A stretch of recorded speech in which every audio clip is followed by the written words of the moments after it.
February 10th, 2025. Memorial of Saint Scholastica, Virgin. A reading from the book of Genesis. In the beginning, when God created the heavens and the earth was a formless wasteland, and darkness covered the abyss, while a mighty wind swept over the waters. Then God said, "Let there be light," and there was light. God saw how good the light was. God then separated the light from the darkness. God called the light day, and the darkness he called night. Thus evening came, and morning followed, the first day. Then God said, "Let there be a dome in the middle of the waters, to separate one body of water from the other." And so it happened.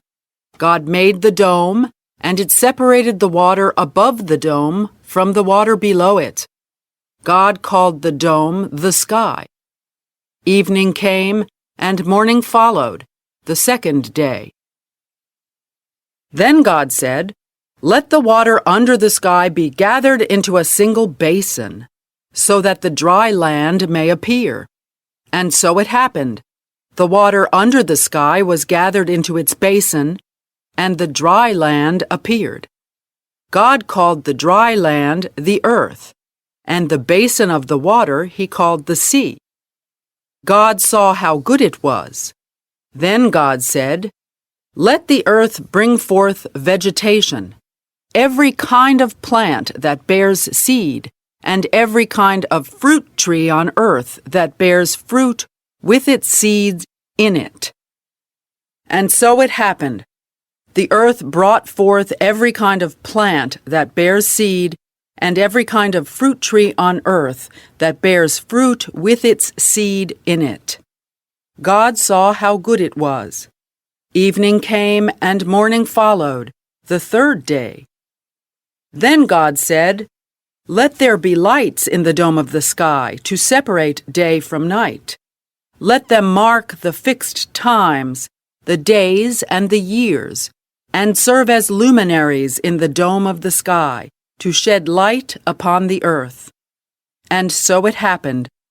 God made the two great lights, the greater one to govern the day, and the lesser one to govern the night, and he made the stars. God set them in the dome of the sky, to shed light upon the earth, to govern the day and the night, and to separate the light from the darkness. God saw how good it was. Evening came, and morning followed, the fourth day. The word of the Lord. Thanks be to God. Responsorial Psalm. The response is, "May the Lord be glad in his works." Bless the Lord, O my soul. O Lord my God, you are great indeed. You are clothed with majesty and glory, robed in light as with a cloak. May the Lord be glad in his works. You fixed the earth upon its foundation, not to be moved forever. With the ocean as with a garment, you covered it. Above the mountains the waters stood. May the Lord be glad in his works. You send forth springs into the watercourses that wind among the mountains. Beside them the birds of heaven dwell. From among the branches they send forth their song. May the Lord be glad in his works. How manifold are your works, O Lord! In wisdom you have wrought them all. The earth is full of your creatures. Bless the Lord, O my soul. Alleluia. May the Lord be glad in his works. A reading from the Holy Gospel according to Mark. After making the crossing to the other side of the sea, Jesus and his disciples came to land at Gennesaret and tied up there. As they were leaving the boat, people immediately recognized him. They scurried about the surrounding country and began to bring in the sick on mats to wherever they heard he was. Whatever villages or towns or countryside he entered, they laid the sick in the marketplaces and begged him that they might touch only the tassel on his cloak, and as many as touched it were healed. The Gospel of the Lord. Praise to you, O Lord Jesus Christ.